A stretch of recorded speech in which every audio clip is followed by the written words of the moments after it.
Hi, Fred. Good morning. So Jesse's not here, he says,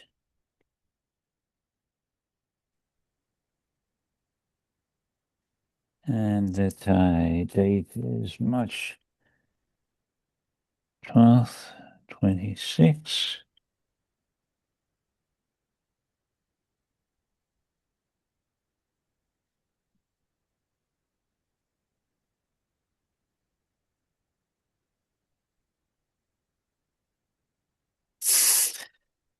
Uh, I guess maybe this Angus usually joins us, doesn't he? I didn't hear that he wasn't. Yeah, I haven't heard either. We can wait a minute. I have to jump off. My car's getting a service. I'm getting a phone call right now. Okay.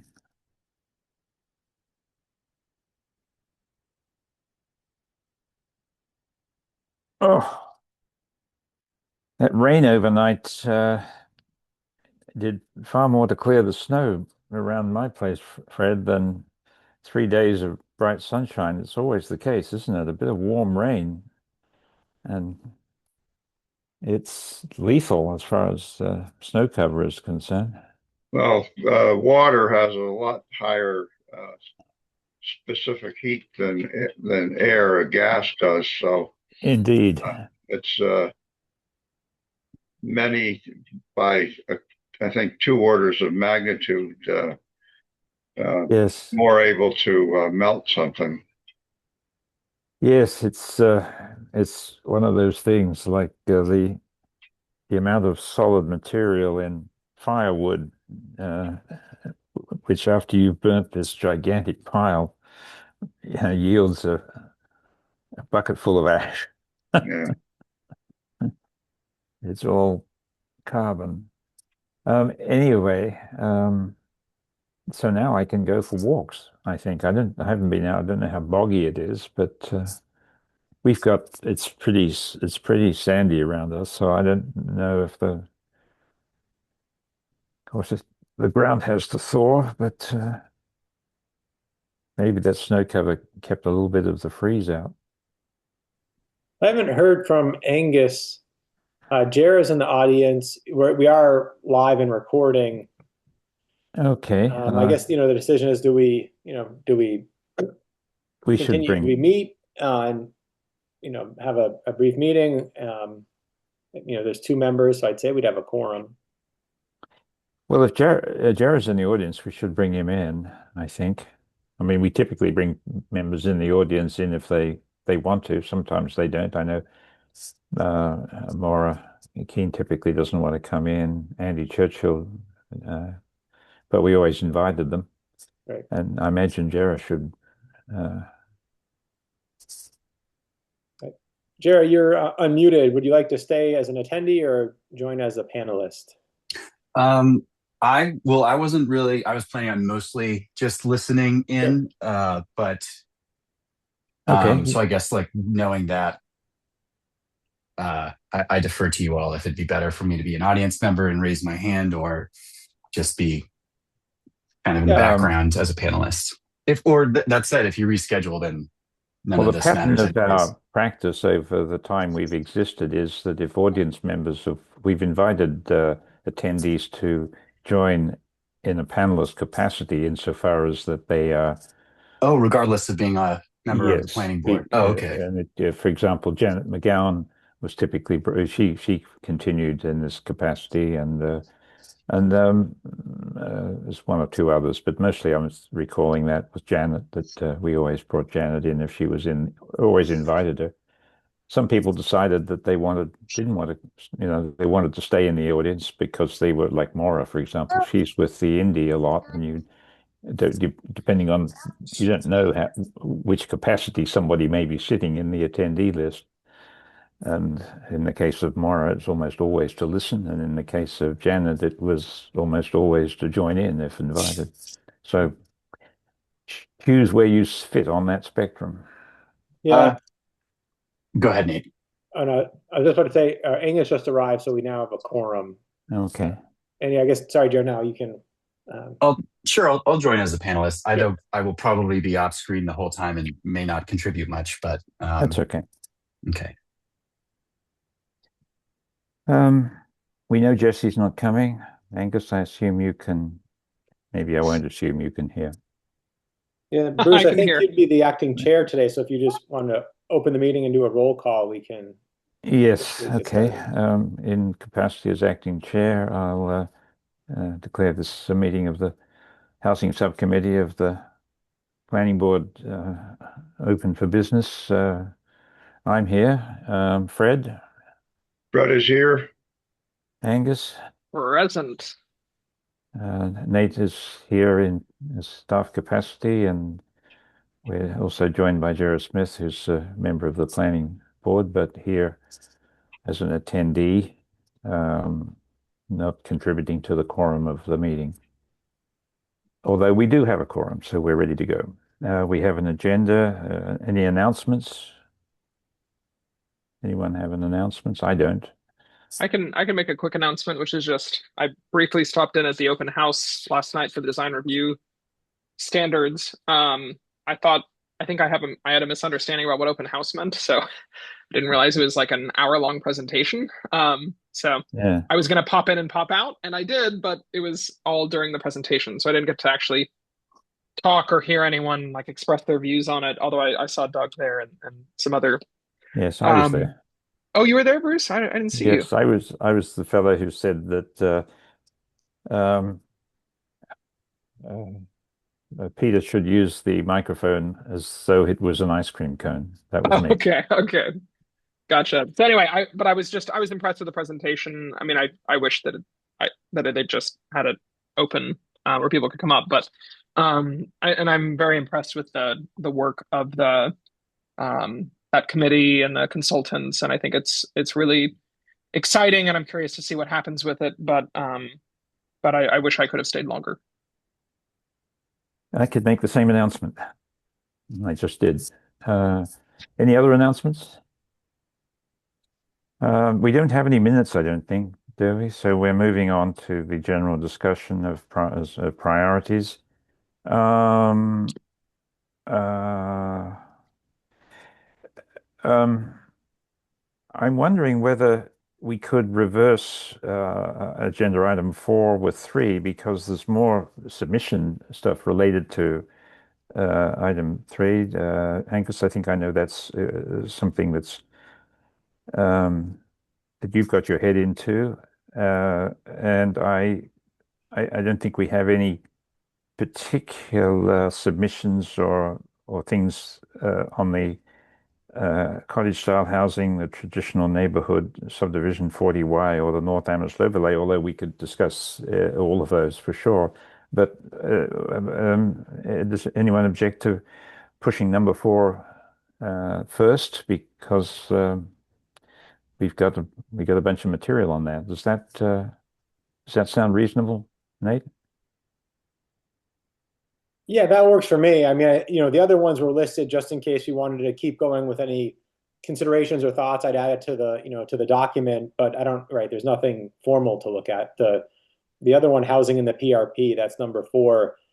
I put some pen to paper, had kind of some draft ideas and maps. And so, yeah, if we want to discuss that, that'd be great.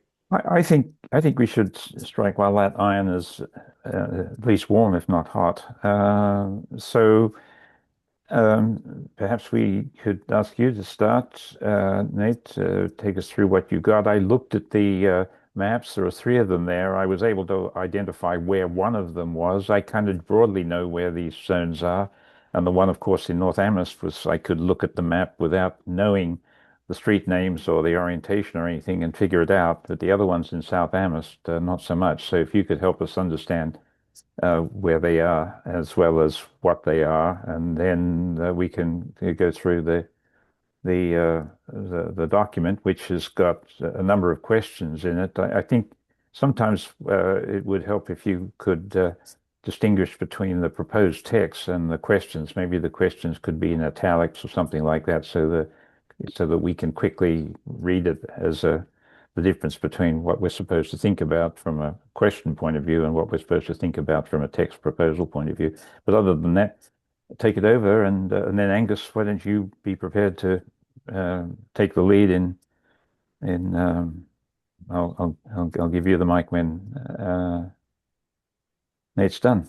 Nate. Sure. Yeah. Thanks, Bruce. Yeah. So, we had, this has been discussed a bit, adding housing to the professional and research park zoning districts. So there's 3 big areas in town, North Amherst, East Amherst, and then along College Street, or actually Northampton Road, near the border of Hadley. And so, there's 3 maps I'll share in a bit. I guess what it came down to is, some of those parcels already developed. A lot of it is wetland resource area or areas that are difficult to develop because of natural constraints, whether it's wetlands or steep slopes. And so on the maps, there's areas outlined in red that look like they're, generally developable. And so when this idea was first discussed, it was like, oh, wow, we have, many acres in PRP, but it really comes down to these kind of pockets of areas. And so what's being proposed is an overlay over the whole PRP, all the areas zone PRP. So it's like the University Drive overlay that allows, right now residential development. So, apartments, mixed use buildings, and what I'm calling cottage style housing. Each of those are a little bit different than what's in the rest of the bylaw. So, there's no cap on the number of units in an apartment building. You can have multiple buildings on a property. And yeah, there are a number of questions about how all this will work. I think kind of what staff thought was that because there's these pockets of developable area and not these big areas, let's try to have kind of multi-unit development. I think some people might think, oh, like housing in the PRP, maybe we'd have new subdivisions or like cluster subdivisions, but it just doesn't seem like there's actually that much space left to have like a subdivision with roads. And so that was kind of the first thing. And the next one really is then like, what do we want it to look like in terms of, kind of density or housing types. And that's where the narrative came in. And I agree, Bruce, so I had typed ideas up, and then I kind of rushed yesterday to try to get this out to you. And I gave it to Rob Mora, and he was like, he's like, I have a lot of questions about this. And I was like, well, I do too still, but I just wanted to get some things down so we could start that conversation. Yeah. Okay. And I'll share my maps. I think that's important. If we start, so if this is visible for folks, this is North Amherst. So just here's 116, here's Sunderland Road right here, and here's Montague Road. And so, there's this area that's zoned PRP, and here's the solar fields you can see. The blue, the light blue lines are streams or water bodies, and the blue are jurisdictional buffers or areas that may or may not be developable. So it's just kind of a basic map. We call it like a desktop analysis to say, okay, what could be potentially developable here? So, here's some area.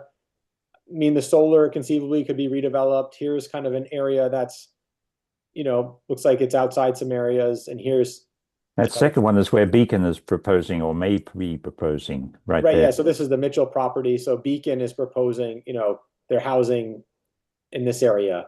And then there's this piece. And so, who knows, like this could be like anywhere from 4 to 8 acres, same thing here and here. It all depends on what actually happens. But so there's, to me, it's like, okay, well, there, what could happen in 5 acres? Right now, nothing's happening on this property. Perhaps because PRP, has certain uses that are allowed, and it's not, the owners aren't incentivized. There is some, access and other issues. If we move to East Amherst, sorry, I think I mislabeled these. Here's Belchertown Road. Here's Old Belchertown Road. And so here's the what was the old landfill, and this is the dog park, the new dog park here. This is Hall Drive with Valley, I guess, I don't know if it's called Valley Medical anymore. But again, this was the Amherst Winery. And so, there's topography and other things here, wetlands, but, again, not taking into account parcel lines, there's, looks like there's some area here, some potential here. this is really out of bounds for development, and then there's some area here. So again, these kind of pockets of development. And so we've had, inquiries from different property owners or even real estate agents saying, well, what could happen in the PRP? The winery had been for sale, and we had people saying like, oh, if I aggregated property or even just with this property, can I do an apartment building? And we'd say, no, could I do this? And a lot of the answers were not really. So there has been some interest. And then this would actually be, West Amherst. So this is Northampton Road right here. This is Hawkins Meadow. This is where 1 University Drive South is. So this is the extension. And this is Greenleaves. And this property is for sale currently. This is some other properties. Again, it's in what looks like to be buffer area. Maybe there's some potential. So, and this is already developed. And so the overlay would cover, the proposal is that the overlay would cover everything that's, shown here outlined in purple. So it's, for all these districts, the overlay would be everything. And it really then is like, okay, what is developable? There's been some thoughts like, would we just say, well, let's have it be here or try to narrow it? But I think that becomes difficult. So I can stop there. Angus, I see your hand. Angus. Yeah, I have a number of questions. Sure. One question, this is really helpful, Nate, to see this geographic representation. And you've mentioned the wetland stuff, and so it's really helpful to actually see that on the slide. One question raises for me, I notice, particularly with the stuff on Route 9 over towards Hadley, there's a bunch of buildings that are currently existing in the wetland buffer. Mm-hmm. So I guess one question that I have for you is, what's going on there? And I presume that building other buildings in these kinds of buffers would require Conservation Commission approval. Yeah, and so this isn't always accurate. We used state layers and local layers to pull in the streams, and then we had staff to say, okay, 100, 200 feet, and just kind of generically draw a buffer around. So yeah, so I mean, this project though there are a lot of wetlands within this area. So when this was developed, it went through a notice of intent with the Conservation Commission, and they were probably really careful about how they mitigated impacts. And so, that was done under a different wetland bylaw. If it were done today, maybe the development would look different because of, buffers and impacts and resource areas. So, wetlands can move and shift over time. So you're right. So it's already developed. So anything that's already developed would be a redevelopment in terms of wetland. But like, say for this instance, this property right here, or this red area, you could say, wow, well, could you get a driveway through? And just like this, could this be developed? Maybe, it's just, I think the analysis here would be, okay, well, then there would have to be probably some wetland permitting or other land use consideration. So it's not like it's a, high and dry, like, for instance, like look at over here, there's no, there aren't any streams right on this over here. Yeah. So it's like, oh, if this were PRP, it would be different, but. Help me understand. This is the only map I can't figure out where it is. Sure. Here's the intersection right here, the four-way intersection of Northampton Road and University Drive. So this is Ginger Garden right here. This is the is the vet's office. Yes. Okay, I'm with it, and so we're rolling over into. Yeah, it's parts of Hadley I'm not familiar with, or at least parts of Amherst that I'm not familiar with. Yeah, so there's the four-way intersection. This is Ginger Garden. Here's the vet's office. Yeah. And this is Snell Street. Yeah. Here's Baker Ave, and then here's 1 University Drive South. So the relatively new building. Yep. This is Hawkins Meadow, and then and then here's the entrance to Greenleaves. Okay. So yes, that's why I'm because I've never set foot in this PRP. I don't think. Yeah, I mean, when I look at it, I'm like, it looks like a duck, maybe a swan. It takes a second. It's when I first saw this map too, I think I was looking at it upside down. I was like, where? Yeah. So, but Angus, yeah. So so really what's happening in all of these areas, it has to be ground truthed. So for instance, this might not actually be buffer, but based on the layers that staff used, it looks like it is. And it's kind of to show what's kind of reasonable. So you don't go in here thinking that, wow, this whole area could be housing. There's definitely considerations for how it would need to be developed. Why haven't you got, oh, maybe that's the landfill. Yeah, this is a landfill. Yeah. I don't know if Angus, you had other questions or. Yeah, so I guess what I was kind of thinking as a potentially somewhat alternate plan, that's maybe similar to this but also different, is instead of doing an overlay to actually change the PRP zoning itself. Yes, that was going to be my Um, question as well. and that seems a lot simpler than this. And ideally, actually, I think it would be nice to combine PRP and OP because there's only like 3 land parcels that are zoned office park, and they're actually in the university overlay. And so it seems preposterous to me that we have an entire zoning designation that covers 3 parcels that we allow other things in. Um, and at least going to that design, the downtown design review standards, it's clear that what they're pushing for is some kind of new zoning designations, which I think could make total sense, could be really helpful. But then this town of like 13,000 people would have potentially like 12 different zones or more, I think. So rather than, I guess my preference and my inclination, and what I've started doing with some of the Word documents you sent over, Nate, is to start looking at possible word changes to combine OP and PRP, and with the purpose of one, simplifying, but two, opening up the same kinds of things that you're doing with the overlay, but just directly in the zone itself. And I understand that there's a couple of things that you're doing here that couldn't be done that way, the cottage style housing. But I would also, I mean, I think my preference would be to actually create a housing style in our use table of cottage style housing that we could apply to a bunch of other zones. So I guess I would prefer not to go this overlay route, because then I just worry about continuously putting in overlays as a way of getting around actually changing the underlying issue, which is that the PRP doesn't make sense as a zone as currently designed. And if the overlay is perfectly contiguous with the PRP as a zone, which I think makes sense, why not just change the PRP? Yeah, no, it's a good question. When we discussed this with Doug, Jeff, and I a bit ago, but kind of like the priorities for the year and other things, and he's like, well, there's a lot of overlays. That's going to get confusing. And staff said, well, it's a tool. We don't necessarily think it would be confusing. And but I hear you, Angus, and so it's a good question. I think sometimes what an overlay does, and you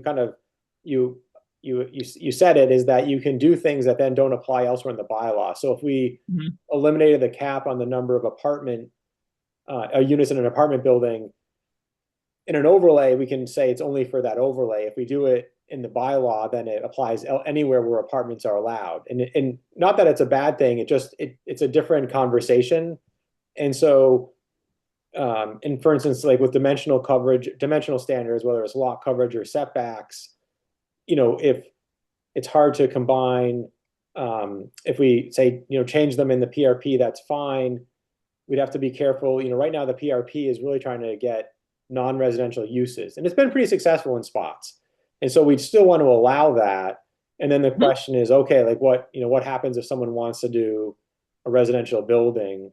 And we still kind of have to address it with the overlay, but sometimes the overlay allows you to write in standards and conditions that are affecting only those uses that are allowed in the overlay, and it doesn't impact anything else allowed under the, with the, say, the base zoning. And with office park, it is interesting. I agree. I feel like there's probably ways to simplify zoning.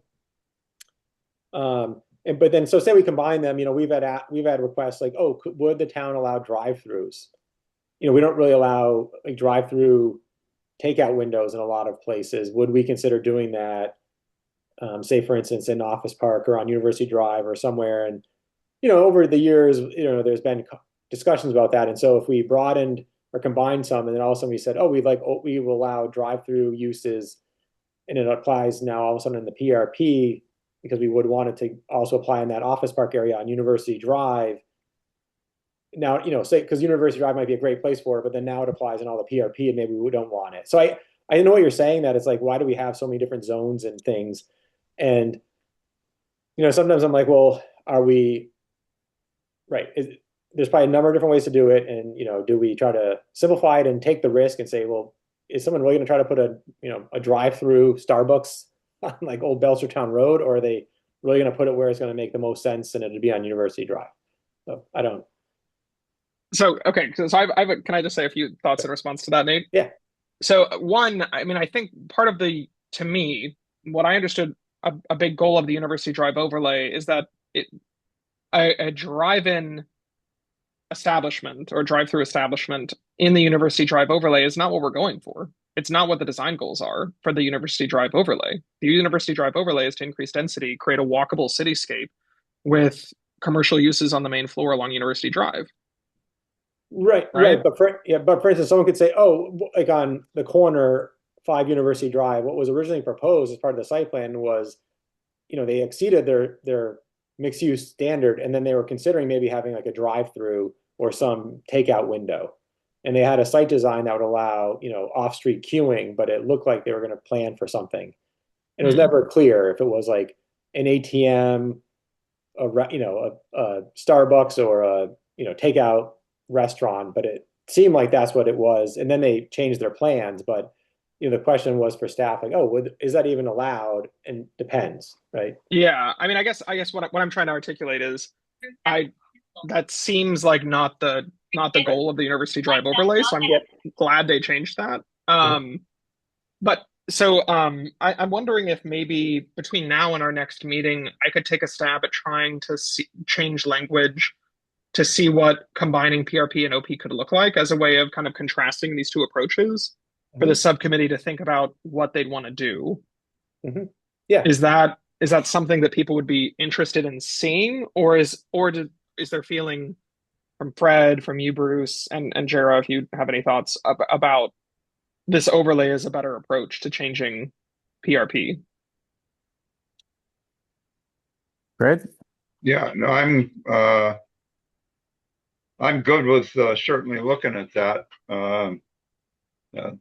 I kind of agree that the simpler approach might be the better one here. Yeah. I think I'm, as Fred put it nicely, good with looking at this. As you know, I have a legacy affiliation with these PRP, which was, we needed them to try and allow the situation of commercial, light industrial and so forth. And it just doesn't seem to have happened. And in the interim, it's become increasingly abundant that we need housing, and that you could even argue up to the point that the state in the Northeast needs housing. We are, at the very biggest of pictures, I suppose, in danger of losing our seats to states in the South, which, in the broader scheme of things, from my point of view, is not what I would advocate. So to some extent, not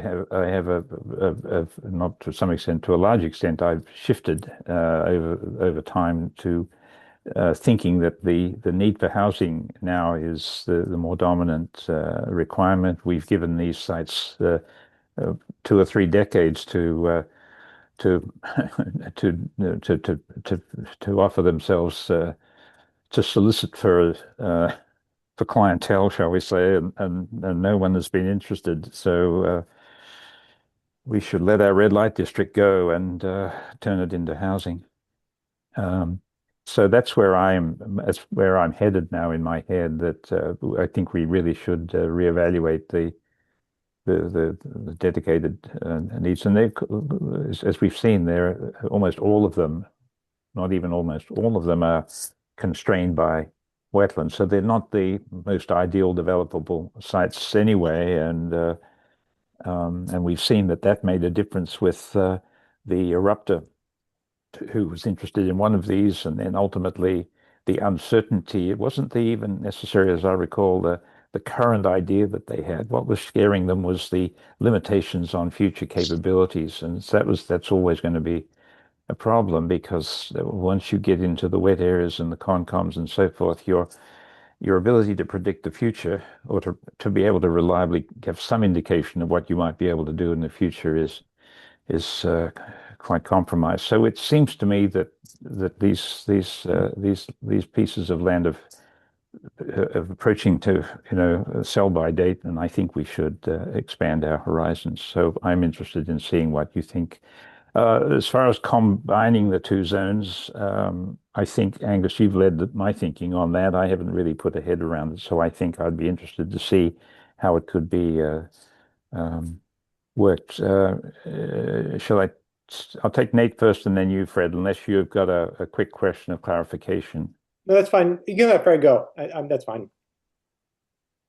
Yeah, I agree with you, Bruce. When I think about the zone, I think about when it went into the bylaw in the first place, which was for Sunderland Road.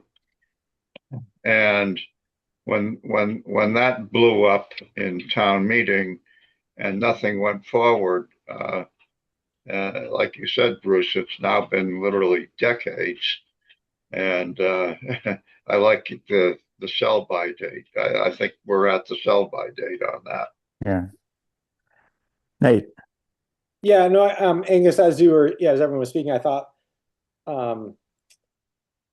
if to do it your way, could work. I think, what we'd have to look at is maybe changing Article 12 definitions. And then if we have, say, apartments as the use classification, I was just trying to think like, how we actually technically do it. You can have like conditions and standards that apply in certain zones. So if we wanted to like limit the cap or take off the cap, Right. we could say like in the PRP zone, Right. whatever we're calling it. I mean, it's similar to what we just talked about last time in the mixed use building classification. Yeah. So what I was going to say is that there's like, so many different ways to do it. With an overlay, you can just put everything on the overlay. Right. And if you were going to do it outside the overlay, there's just maybe more considerations that, you'd have to address it in definitions and the use table. And it's going to be there's a reason I haven't done it yet. And it's because it's going to suck to do. But this document is really helpful, Nate. And so what I'm going to try to do is, as I sit down to think about combining them and like what that would necessitate changing both definitionally, but then also to achieve the goals that you have here. Right. Some of which I think can't be achieved, like the cottage style housing, without creating a new definition or a new use, right? But to me, that's a separate thing that we should be pushing, because I think we want to draw attention to the idea of cottage style housing, not bury it in an overlay. But anyway, I'll use this document, this really helpful document, Nate, to think about how to change the language. I've already taken a stab at it when I was thinking of trying to combine PRP, OP, and COM, which was ambitious, too much. But I already did all the language there. I just haven't done it for just PRP and OP, which is actually a lighter lift. But this is really helpful. Yeah, and so if we language, there wasn't any change to the apartment, removing the 20 units or whatever, so many units building. There was, in the PRP zone, there's really not a lot of street facing real estate. And so, I kind of, it was I agree, Bruce, I had a few different things there, but, what I kind of landed on, and I had both, was that maybe it's just like a 10 or 15% of the ground floor is non-residential. Yes, I saw rather that. rather than like 75% of the street facing facade, because really these buildings might not even really be facing a street. And so coming up with some percentage, and maybe it's the 30%, but we allow a waiver. Sometimes I don't like waivers, so maybe we just have a smaller minimum. And for cottage style housing, this was just my idea. And so, feel free to critique it. So, I said, single family homes, duplexes, and townhouses, up to, on a single property, up to whatever, 15 or 20 units an acre. That was in the PRP. Elsewhere in town, it could be different, but I just thought those mixes of residential use types, we could take the definitions we already have and then apply it. So like right now, we don't really allow that kind of flexibility anywhere on a property. So, if you had a 5-acre property somewhere in town, someone couldn't be like, oh, I'm going to do 2 single-family homes in a 4-unit townhouse. We would say that probably isn't allowed, and if so, it's a special permit, but probably unlikely. And so, so some of this would be, do we kind of like that idea of what cottage style means? And then maybe it's different densities throughout town. So, for Angus's approach, if we create a residential use classification, is it a different density or unit configuration in some zones and different in the others? And then, for the PRP, really, then it's like, what do we think are good lot and dimensional standards? Because there's each developable area crosses property boundaries, some of the things we were thinking about are the dimensional standards based on contiguous upland, not just the property? Because, you could have a 20-acre property, but really only 4 acres or 2 acres is developable. So sometimes it might work because in a bigger property, it doesn't matter. If you have 80% lot coverage, then those 2 acres could be all lot coverage. But those are some of the things staff was thinking about. And then also, how do you still allow the PRP uses? So say there's this 20-acre property and there's 7 acres that could be developed. Say someone wants to put an apartment building, but at the same time, they want to do an office building. How do those 2 uses interact? And, do you need any buffers or any things between them? Or how does the site design work? And I didn't really get into it, but those are just things, like I've been thinking about. For instance, but I think it's worth exploring. And like I said, we've had a few property owners kind of ask us, like, what could happen, or realtors, what could happen in the PRP? And right now, everything they really ask is not allowed because they're looking at some residential component. And so we've heard that someone approached us and said they can't get financing for an office building. So someone said, they said I was trying to look to do an office building. You really can't get financing, but if it was a mixed use building, you could. But the bank is really uneasy right now financing just a strictly office building. And that might change in the future, but we're not. The idea of an overlay too is you're not precluding the PRP uses. So maybe Angus, as you think about that, you still could allow residential uses, Right. And so we're not, eliminating any of those PRP uses. But no, the goal, I mean, my thinking is simply to add options, not to take anything away. Yeah. It occurs to me, how have minutes been taken of these meetings? Is that the meeting is being recorded, so it's okay? And then I get a transcript. So typically I'll give it to Jesse and he runs it. He makes minutes. I can always help. Okay, that's what I thought. He has some IA right. assist and so forth. But I can certainly report. I could minute this in that we discussed the proposal submitted, that the reaction of Angus was to look for another route, one that he's represented an interest in for some time, and that he's going to take the lighter lift of looking at making proposals for combination, and it is the consensus of the committee that we encourage him to do so, that being Fred and me.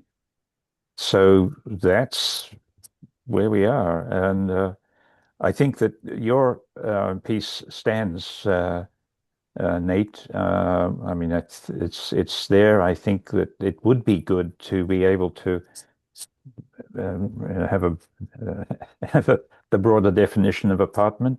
I think because these are outlying areas, the mixed uses, I think, should have the minimal first floor requirement. I think the 15% is probably reasonable, and it probably will go unfilled for a while unless someone decides to put a laundromat in there or something, because it's the direct support of the building, and then just have some apartments that don't have laundries. Goodness knows, I don't know, but that sort of thing.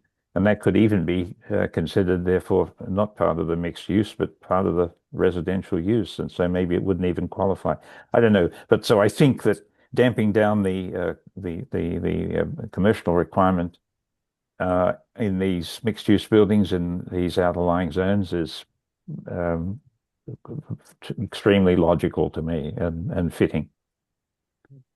Fred, what do you think? Does that do you have a similar view on? Yeah, absolutely. Okay, so that's a think bit of, Yeah, sorry, I think Angus, something that, wasn't resolved in the overlay was, what is the minimum lot size, and are we trying to create new smaller lots, or is it okay if the residential development is multi-unit and it's all on one property, or if it's a owner occupied that is a condominium? And so, I hadn't really considered that, and that was an unanswered question. So although I showed a minimum lot size, it was really small from the U-Drive overlay, and I wasn't actually sure that that would be the appropriate one in these areas. But to me, I was trying to get the cottage style development to a density that it would actually make sense to do a condominium. So like 2 or 3 units doesn't seem like it's. We've heard from different folks that that's a hard association. But the more units you get, it actually is more feasible. And so it if you is. had, say, for instance, if you did 15 units an acre and you had 3 acres and you end up having like a 40 to 50 unit condominium, that actually is it's better in terms of how the fees work and having a structure to a board and things. So I wasn't considering this necessarily creating fee simple lots, but maybe that's something we could talk about if we're changing, if we're not having an overlay. Maybe there's a way to because right now I don't know, I'd have to look at what the lot sizes are in the PRP, and how that would interact with these new use classifications. So, Yeah. Yeah, Angus, feel free to email me. I think this is great. We can Yeah. try to, I think it would inform both of our approaches. And so we can always, meet. Okay, that's good. One thing to bear in mind, I guess, nowadays, when we create more lots rather than fewer lots, every lot we create has an ADU entitlement attached to it. We ought not to be blind to that. That could be advantageous, or it could be disadvantageous, and it could be seen differently by different people and different constituencies. But it's our current reality. And I guess we understand that the ADU goes with the lot, not with the number of buildings on the lot. Right. So yeah, so in the overlay, proposed overlay, because if we move forward with this cottage style housing, because it allowed single family homes, then we would then have to allow protected ADUs. And so that's fine, right? I think we just have to make people aware that they could add ADUs. Yeah. Yeah. Uh, well, looks like that it. So I see Andy Churchill is in the attendee list. Andy, do you want to make a comment or anything on this? If you do, just stick up your hand. I know you often don't, and we certainly, if you're interested in joining the panelists and so forth, we typically invite anybody in the audience if they want to be more intimately associated with the conversation. Andy's got his hand up. Nate, I have no idea how to bring him in, but I know that you do. Andy, you're going to be. You can, if you unmute yourself, Andy, I think you're allowed to speak.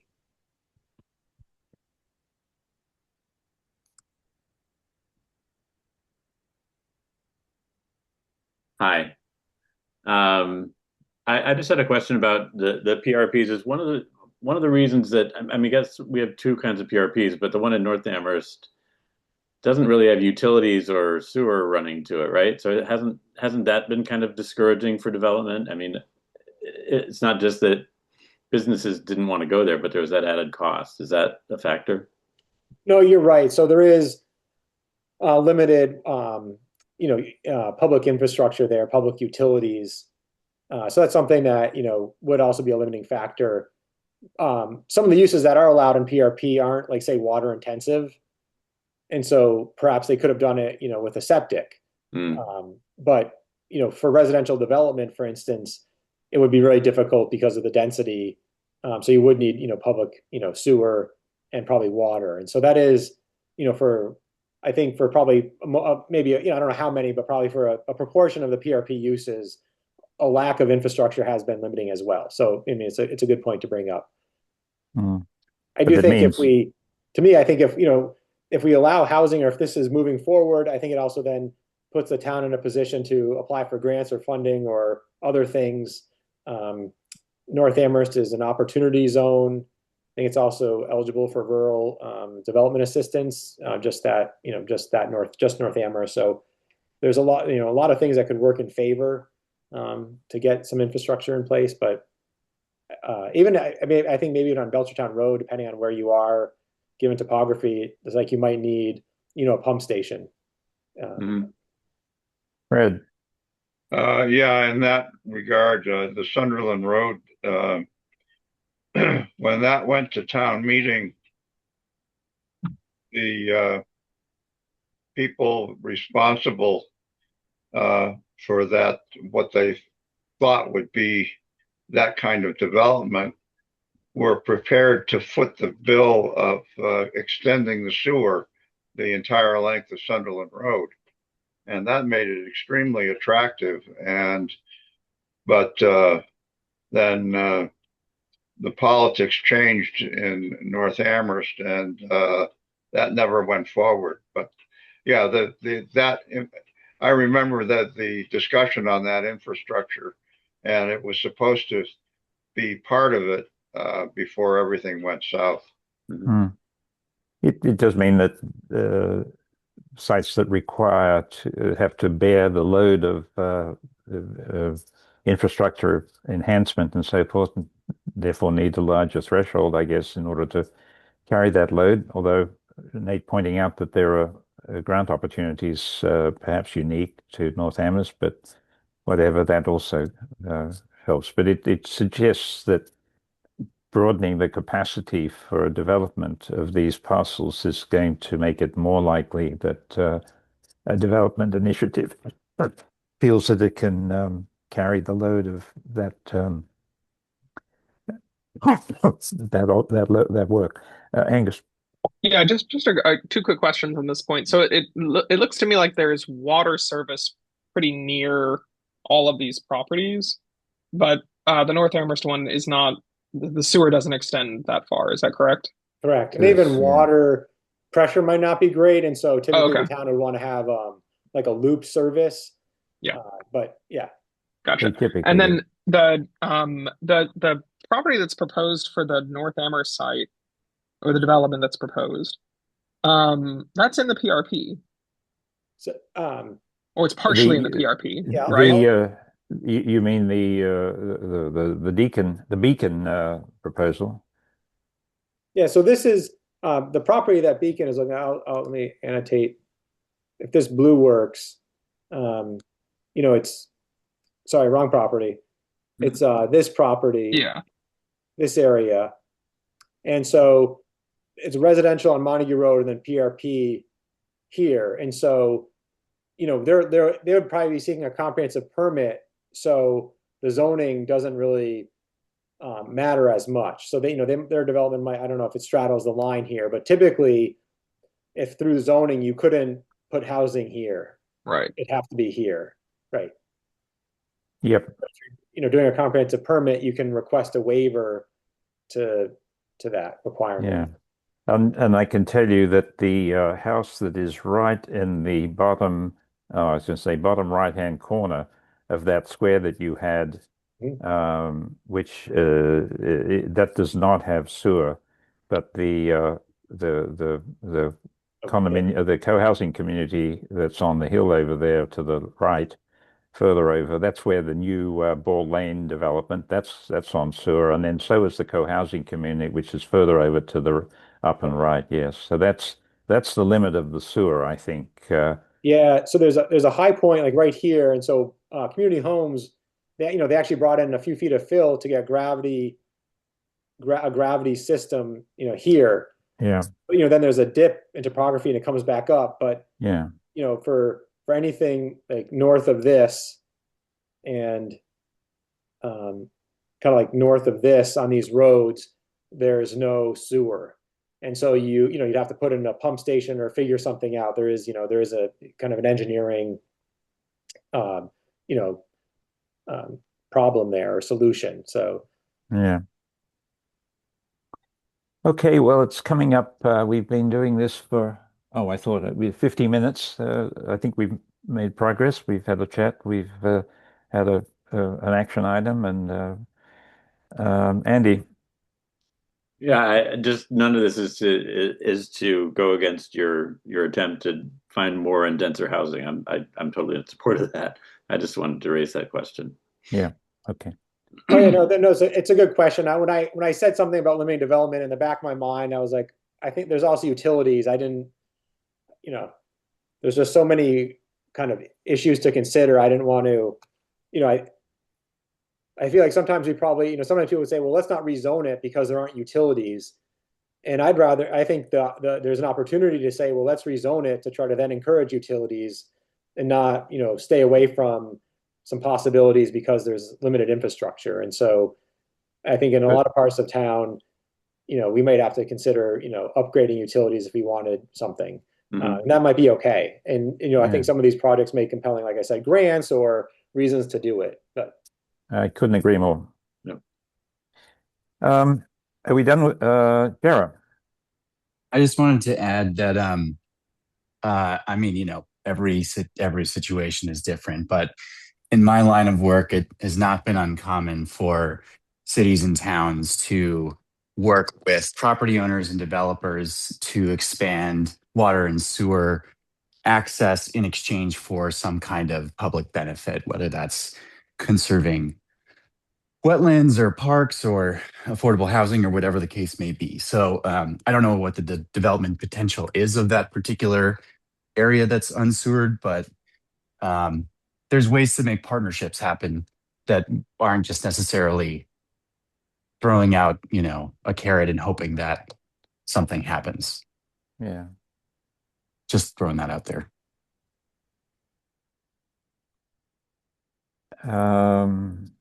Okay. So I think sounds like we're done with this particular item. We could choose at this point to adjourn, or we could look at the item 3. I kind of feel like we've done a nice little piece of work at the moment.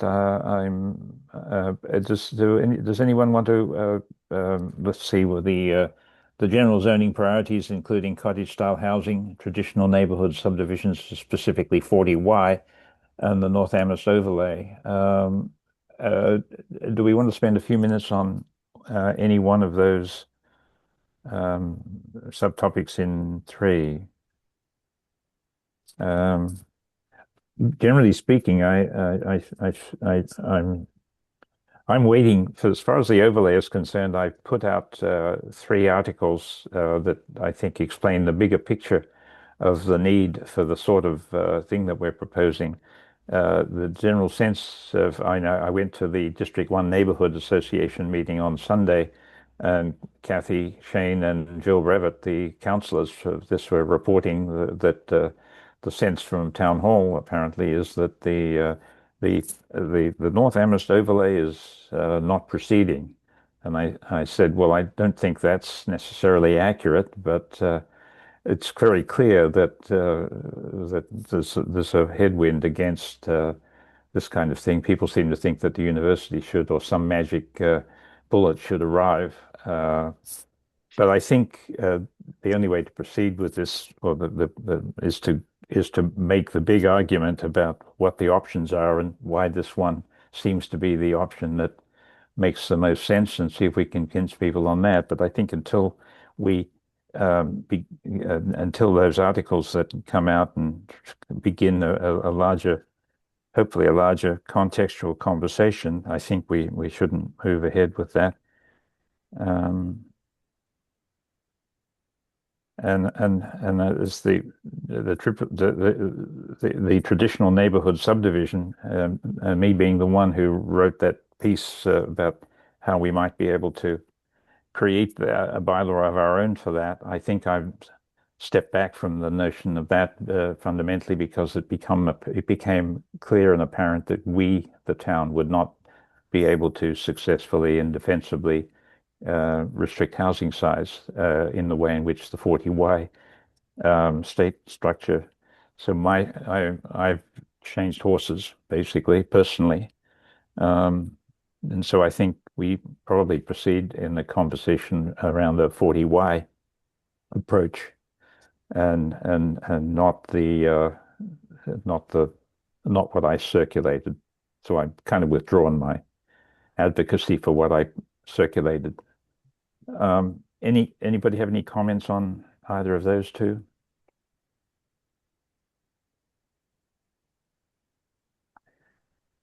Seeing none.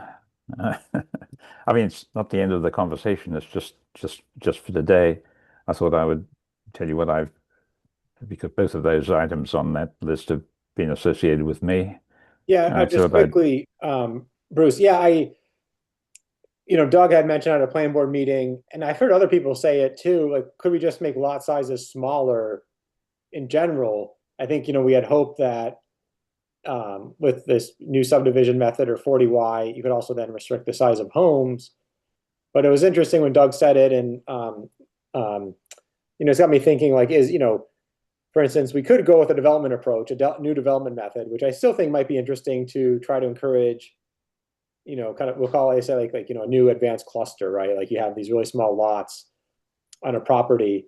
But could you just change lot sizes generally, and then, change our subdivision to allow narrower roads? So it's like, you get some new development and all the lots can be really small frontage or small size. Kind of like Angus, you're taking a different approach to housing in the PRP. Is there a different way to approach kind of lot sizes? And maybe the pivot for the subcommittee would be, okay, what do we think about that? There's a development method approach, a 40Y kind of approach, or this approach of, do we allow smaller lot sizes in some or all zones? Or, it is interesting because the idea where these subdivisions might go would be in outlying residential areas where the lot sizes are actually pretty big. yeah. And so, it'd be, some people would say, wow, that seems counterintuitive. Why all of a sudden where you have a 40,000 square foot lot, you're saying you can have I don't want to say too small, but say a 7,000 square foot lot. But, is there some conditions there that you're allowed to do this if, there's some preserved open space, or if there's some affordability? I don't know, but so to me, there's, again, probably different approaches, but maybe that's kind of, we can wrap that into that conversation with kind of 40Y. Angus, It might be interesting to have a public hearing on that just to see what the discussion yields. But Angus, what do you got?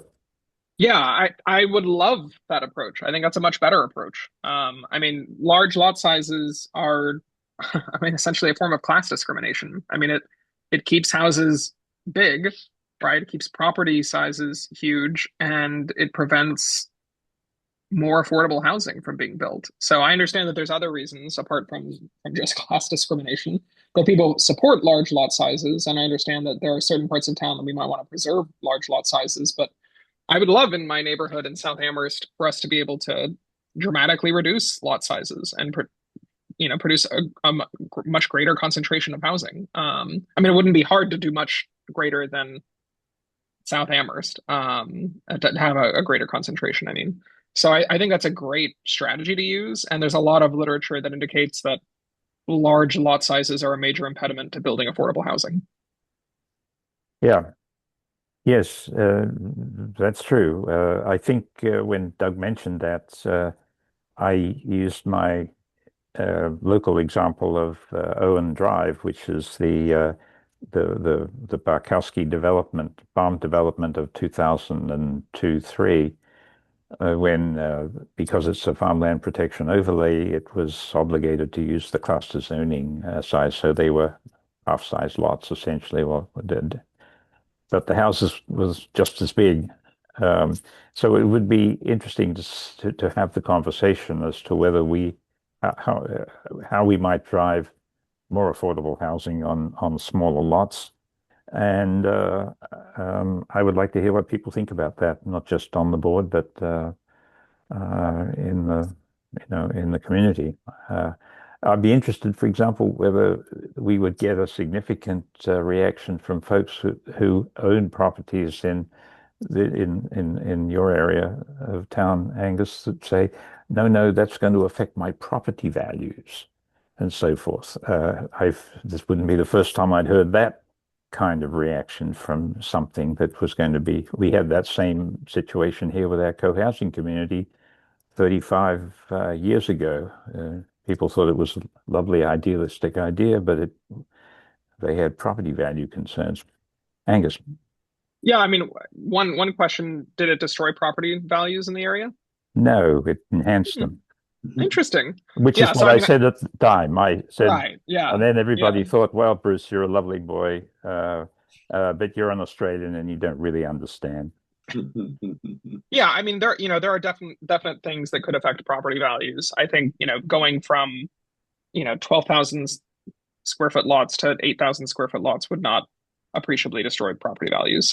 But Bruce, to your larger point, I mean, one of the things that I'm also thinking about as we're talking about some of these ideas is when and where to have more public engagement around them. Especially since the North Amherst overlay discussion was so, well, I was going to say was well received. It was well received that there was a conversation happening with the public. I don't know if the idea was as well received, I but think you're right about that. and I think some of these, like I was trying to think, does it make sense to have some kind of an outreach session about the PRP? I don't necessarily, it doesn't feel like but thinking about both 40Y and house lot sizes, that or building lot sizes, that those could be good things to have sessions about. Yes, I think so because they're understandable.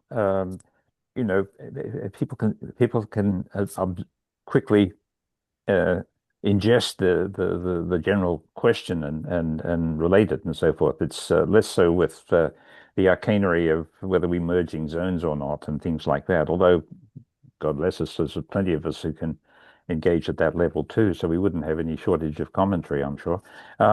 Gerard, did you have your hand up? I thought I saw for a moment, maybe. Maybe it was a legacy. Um, are No, we? sorry, I did. Uh, And then I took it down and now I'm wondering if we could so I know there's the idea of kind of having a bunch of or several bylaws um proposed this May. I wonder if there's like an opportunity for us to have kind of a larger public engagement um meeting or series around those, like as a package. Or I wonder if there's a way that we could hijack a downtown design standards engagement event and say, knowing what you do about the downtown proposal, what do you think about the outer line villages or something like that. Those seem like good opportunities for us to have pretty robust housing related, place based conversations that are townwide and not necessarily we're just picking on this one particular area of North Amherst. okay. Yeah, I might not use the word hijack. I might use the word piggyback or something like Sure. that. Yeah, yeah. Oh, sorry, I'm just jumping in, Jerry. Yeah, that's an interesting idea. I think, yeah, I proposed a number of zoning. The idea would be to try to get a number of zoning amendments moving, whether it's for this spring or sometime. I've been told by other staff, well, that's really ambitious, but I think, for instance, we had a really good conversation about housing in the PRP. Maybe there's one or two more, and then we could bundle some outreach in 2 months. And so I think, I guess, what, I've also come to realize, and, say other staff, is that it takes a while to get a zoning amendment ready, but then there's still a process. And so, if you really do one at a time, it might be, you might just do one a year. And so I feel like we have to continue to work on a few, with the subcommittee and staff, and then try to move them forward. For instance, I think mixed use buildings seemed like it moved really quickly. Some of the things we've been talking about today might need a little bit more discussion and consideration. So yeah, so I think that's, like we might have even had like 2 or 3 ideas here that become the priorities. And the list to me can always be rearranged, right? The idea was just to kind of get some framework.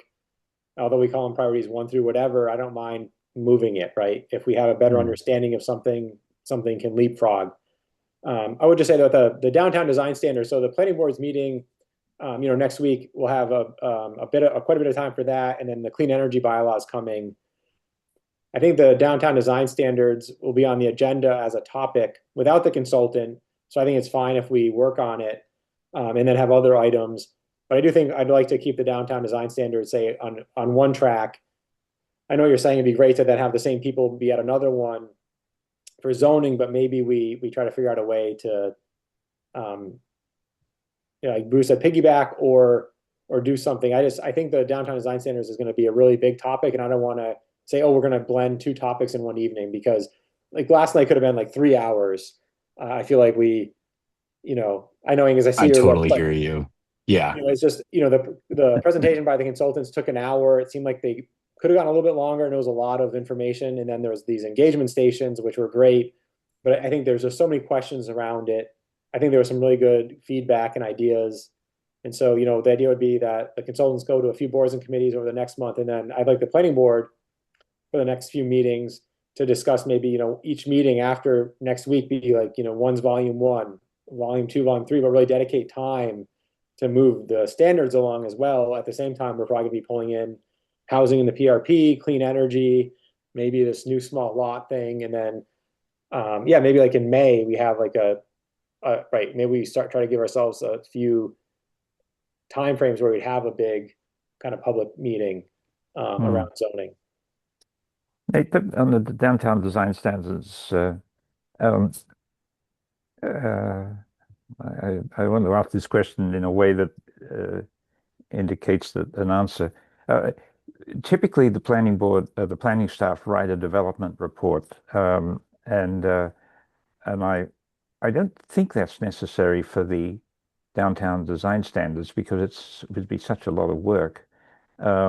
But what it seemed to me from what I've, having been a part of the working group for that period, is that maybe we could, as a board, or if we were to, is just to look at the key questions that arise from each of those sections. And for example, it seems pretty abundantly clear to me that the key question arising from the first volume is going to be how do we feel? Do we support the proposition of the three zones in the downtown, and particularly the Main Street and the modern Main Street, traditional Main Street and modern Main Street zones? I think that seems to me, from just what I've heard people engaging, is that's going to be. I think it's a very interesting idea, and I'm broadly supportive of it, but I know that it's the issue that it's the more polarizing issue, I think, of what's being presented in this thing. So I'm ready I'm going in ready to think about that primarily until I find another one that's more more incendiary.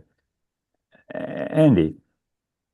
I was at the session last night as well, and I was actually really impressed by the vision and the idea of not trying to do a one size fits all of the downtown, but coming up with zones that made some sense and had a feeling about them. So that was impressive. My partner also came, and her takeaway was that the demographics of the group was certainly not Angus's age, and that there may be more attachment among that group to the classic Main Street and less attachment to the modern Main Street. So as you're doing outreach and trying to get input, it'd be good to get sort of a wide range of age groups, because there may be a lot more interest among younger folks to having affordable housing and things to do downtown than maybe some folks who are feeling a sense of loss from change. So that was just a takeaway from that. But I also wanted to ask, if I was just looking up 40Y because you were talking about it, is there an attempt to develop a 40Y area for starter homes in town, or are you talking about smaller lot sizes as an alternative to that?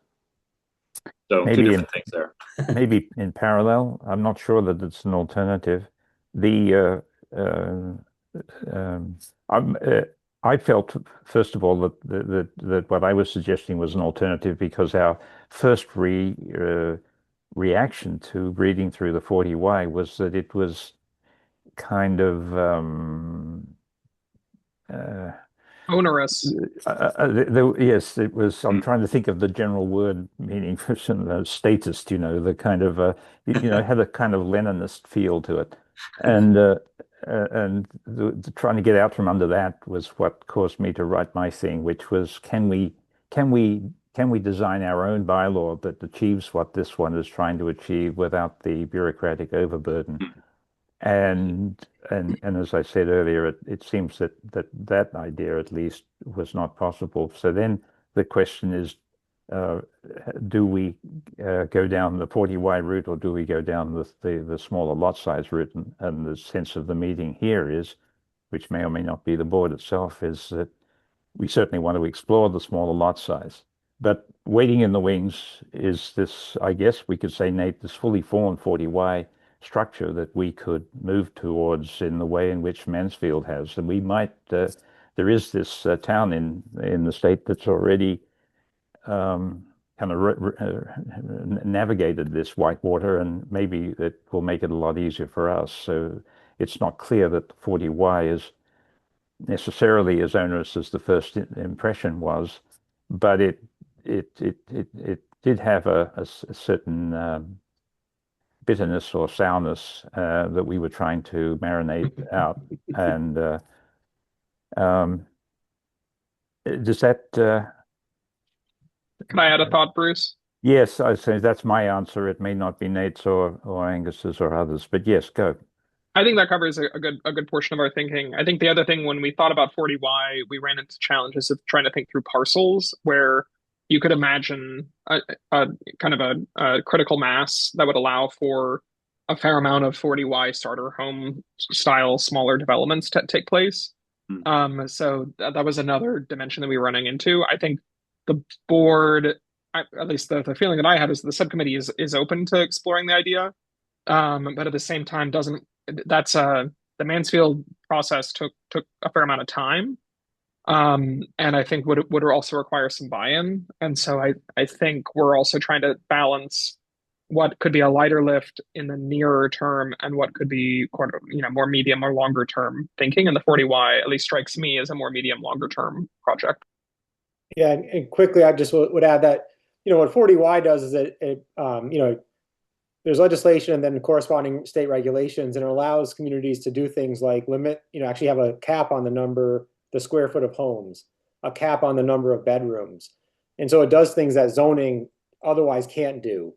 And so communities that adopt 40Y can say, look, now you have these really small lots, and the biggest home you're going to get is 1,850 square feet and 3 bedrooms. And so the state is trying to manipulate the market a little bit to get, not even if it's not capitally affordable, more affordable homes by limiting the size and the lot size. So the size of the building and the size of the lot. So zoning and subdivision regs can limit the size of the lot. And as Bruce mentioned, like, Owen Drive, the issue is then you still might get big homes that aren't affordable or may not be actually the best design for the size of the lot. 40Y is trying to do that, but it's a heavily regulated state program. There could be some benefits to doing it. Our initial thought was, could we just do something, parallel that isn't actually called 40Y, but called this, traditional neighborhood subdivision, a new kind of development method in our zoning. And so, yeah, I don't think it's out. I think it's just, I think Bruce and Angus had some nice, summarized other good points. And so it's still a part of the discussion and consideration. It's just, where, is it worth the effort, or are there other zoning measures that might, be more of a priority now? Sure.